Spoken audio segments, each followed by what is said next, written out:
The mother of all heat waves for the Pacific Northwest might be over for some of you, but for a good majority of you, it is not. So here's an update on what's going to be happening the next couple of days. So first off, the watch is a warning map. Anywhere west of the Cascades is still under that excessive heat warning until tomorrow evening. As of recording, it might be tonight, depending on when you're watching this. The northern Oregon coast and southern Washington coast's excessive heat warning was allowed to expire, though.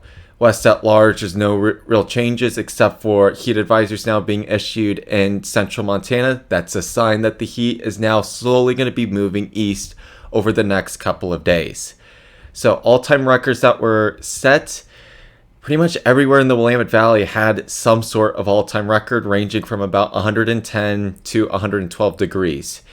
And while that was a couple of degrees below my forecasted high temperature for 115 in Portland, the upper air temperatures didn't get to their fullest potential with the strength of the high pressure that exists.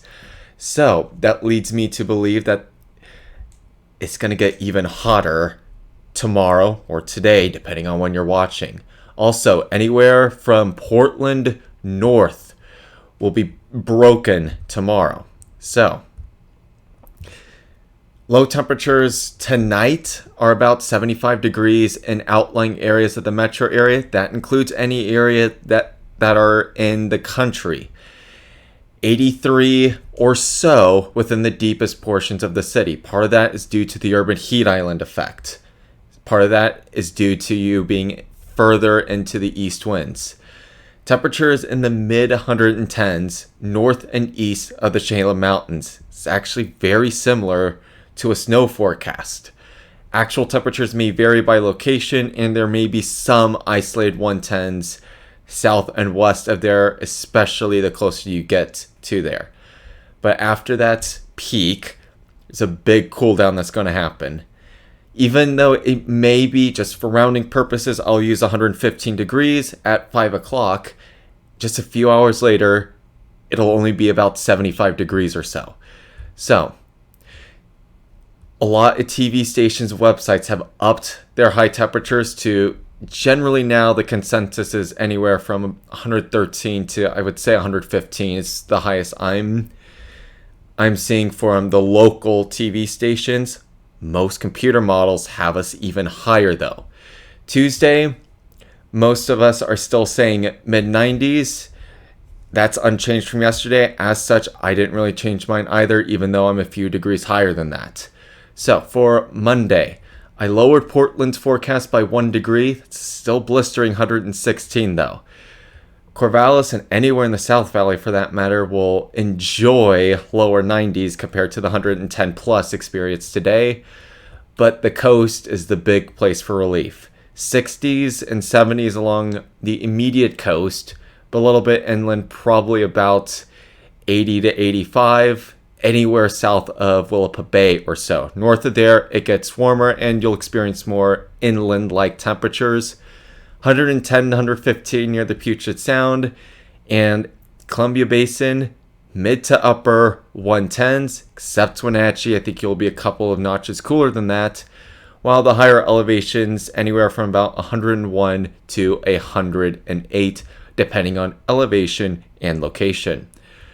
For Tuesday, the big cool-off occurs west of the Cascades, and most areas east of the Cascades will experience another notch up in your temperatures, except the Dalles.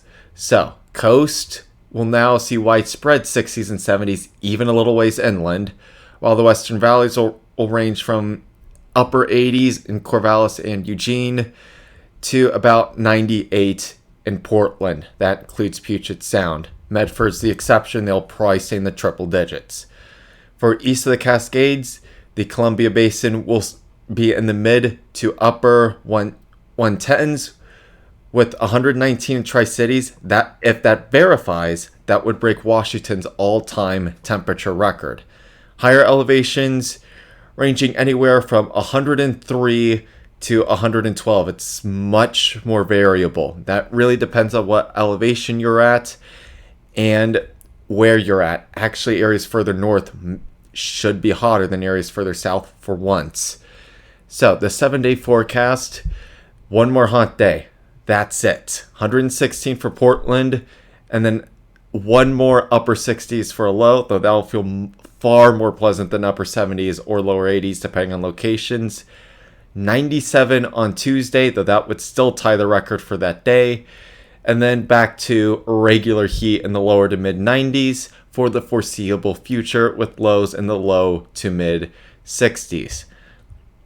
The South Valley's a little different. This one's centered on Corvallis.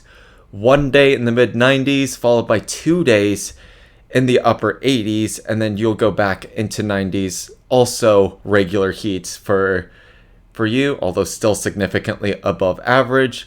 Lows very consistently in the lower 60s.